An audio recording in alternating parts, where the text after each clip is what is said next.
Hello, how are you? I'm good. How are you? Doing great. So, I am a big Star Wars nerd, but I really love this show because it reminded me of growing up watching The Goonies, which I know was a big inspiration for it. But when you are part of a show that is such an ensemble piece, especially for all of the kids working together, what for you is the most exciting part of getting to work not only on a Star Wars show, but on something that does have kind of a core group that you get to work with every single day? It was so exciting because, I grew up watching like Jesse and Bunked, and there's always like that big group of kids. Mhm. And so, when I got the audition, I was really excited because I was like, oh, I'm going to be working with kids my age if I get this role. And then once I got the role and I got to see and meet everyone, it was just so amazing because we spent months together and we would hang out together after set too. And we all became just like a really big family. And even with Mr. Jude Law, he was kind of like our like babysitter on set, and he became part of this whole little family that we had. And we had like inside jokes with the crew as well and just everyone, and it was great. That is the sweetest thing I ever heard that you called him Mr. Jude Law. It's my favorite thing. Mr. Jude Law. Well, and I one of my favorite parts of this entire season was when KB, who does know her own limitations, revealed her limitations to Wim, and she said, like, I'm afraid to voice this with Fern because Fern doesn't realize that I am different and I can't do these things.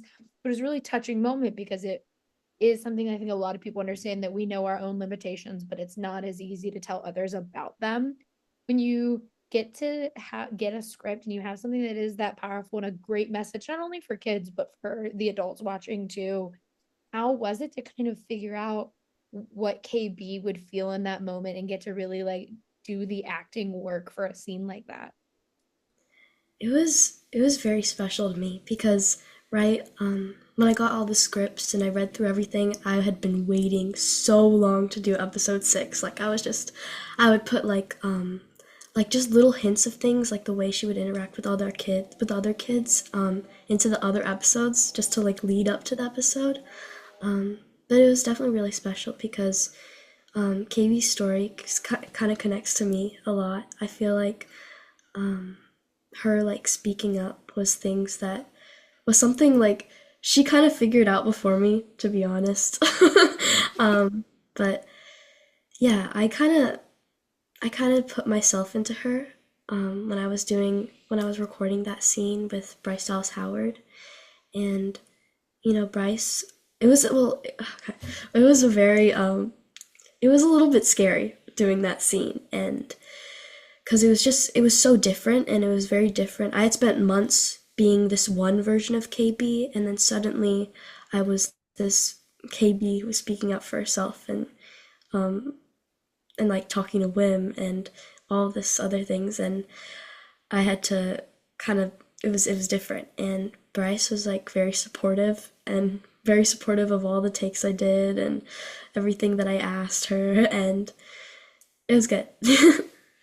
Yeah, and it's I hope you know there's a bunch of adults who were ready to riot by the end of the season if something happened to KB.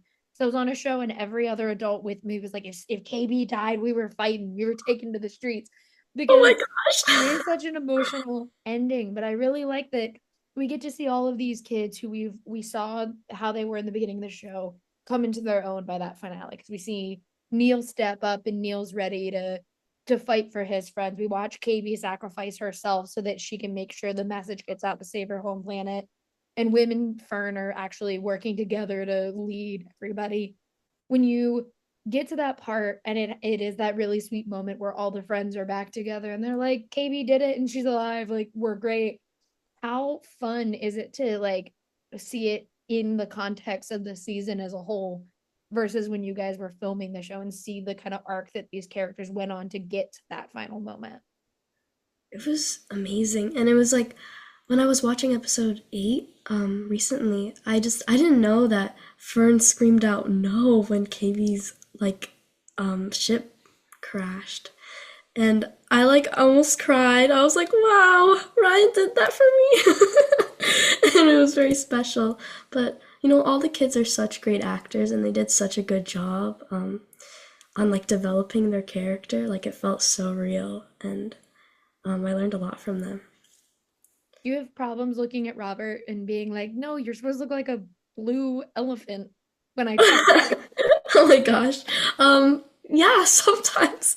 But he when we were filming, he had just that camera rig on his face, and so I can kind of separate Neil and Robert.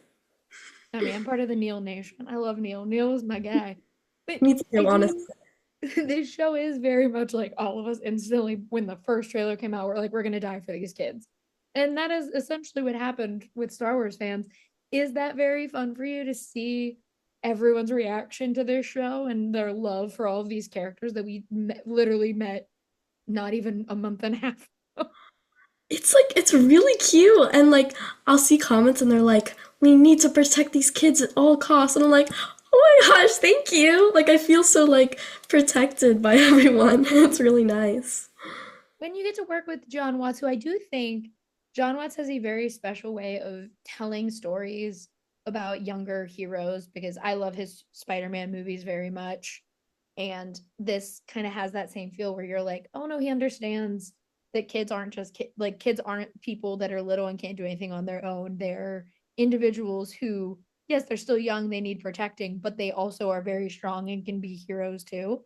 Mhm. And is that fun to be now part of that kind of legacy that Watts is building for himself within this younger teenish hero demographic that he has?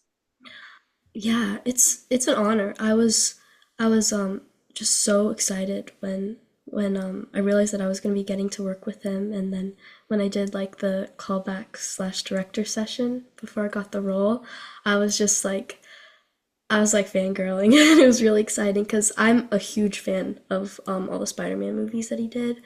I feel like he definitely does us younger kids justice, and he does a good job on making sure like each one of us gets like good character development. I like I really love that. And just how everything like when I was filming all the episodes, I didn't realize I didn't get to see it until okay. It after I saw all of the episodes together and I saw it all together, it just works so well. And that was like the John Watts touch. It was just amazing. I 100% agree. And I have to ask you, because I always like asking actors this question anyway, but you have one of the coolest Star Wars costumes. Because I love KB's little visor and everything that goes into making KB who she is. When you first like put on the wig and got the visor and figured out exactly what KB was going to look like, how much did that help you in understanding not only her and her limitations and by extension her disability, but just who she was going to be within this group? I remember when I got I remember when I got the email of like the photo of what I was gonna look like, and I thought it was like I thought they were slightly joking. I was like, wow, this is what I'm gonna look like. And it was pretty crazy because it was like they had the silver hair, but they also had a version that was me with like brown hair, and it was really weird because I wasn't sure like if she was really gonna be like a robot person or like a cyborg person, and so I guess yeah, that was really cool. And I do like in the show too in the finale, KB's moms aren't like protecting her in the final moments. They're like, she can do it. Like, we believe in her. And that's really nice to see because I think a lot of the times, especially like you have Wim's dad who's like, no, you're not doing anything. Like, stop, you're not going anywhere. See, KB's mom's like, no, she can do like she's gonna be fine. She can do it is really sweet. When you have those moments in a show, does that make you feel like you can also you're like, yeah, I'll go fix the ship and get like is it inspire you in the same way that it inspires the character? Yeah, and like towards the end, like all the kids were like, "You can do that," and yeah, it was really special. And it even though they're talking to KB, it makes me more confident. I love it. And for our last question, you mentioned that you saw online that everyone's like, protect these kids, which we all are. We're like, these are our children now. We've adopted all of them. They are part of our families. But The memes for the show are very funny because obviously we all went crazy because of Neil. But I love when Jod is like, just shoot me now. I was like, I've used that one a couple of times already. Has there been a moment from the show that you've seen used as like a meme or reaction that you're like, this is great? I'm glad that that is what people are using. Oh, I saw. So I try not to go on social media too much, Mhm. but I saw this one that was just me saying thanks, Jedi. And that was improv. That was improv. I added the Jedi. It was supposed to be just thanks. But I was Mhm. like, what can I do that'll make this extra special? And I added the little Jedi. And it's cool that that's just like a little meme right now. And now you're forever going to be a Star Wars meme because people will use that at any turn when you're talking about Star Wars. Yay, I'm glad. And thank you so much for having me. I love this show a lot. I told my brother to show my niece. I was like, we all gotta watch Skeleton Crew because it just feels like a good Star Wars show. And so thank you so much for talking with me. Thank you so much. Thank you. Have a great day. Thank you.